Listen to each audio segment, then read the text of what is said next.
Hey, this is Boyd Johnson with Boyd Cycling, and I want to talk to you about the Boyd Cycling Tubeless Advantage. When we created our new line of wheels, we wanted them to be tubeless compatible, but we also wanted to develop a whole system to give you the best success in running tubeless setup.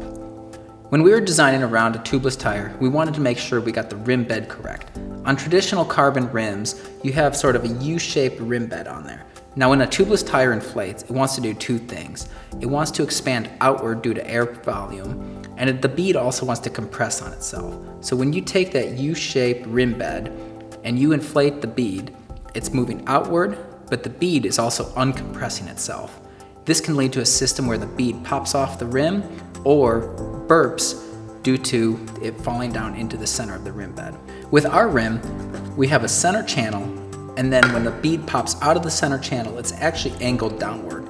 So when the tire inflates with the air volume going out, the bead locks into place. This gives a much more secure system, one where you're not going to burp the tire or risk having the bead popping over the edge of the rim. In part of doing a complete tubeless setup, we're offering a tubeless kit available with all the wheels. This gives you the tubeless tape installed on the wheels and the correct length tubeless valves for whatever wheel you're ordering. We have many different length valves available, each one custom tailored to a specific rim size. The tubeless valves feature a square bottom, which gives a much better contact patch with the base of the rim. This prevents air from leaking out.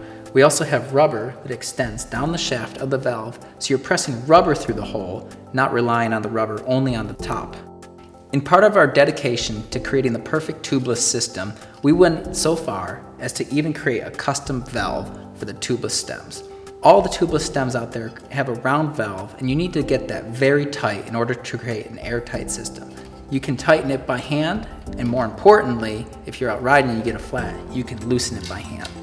It's a small thing, but it shows our dedication to creating the perfect tubeless system. It's also one of those things where when people see it, they say, "Why has nobody thought of this until now?"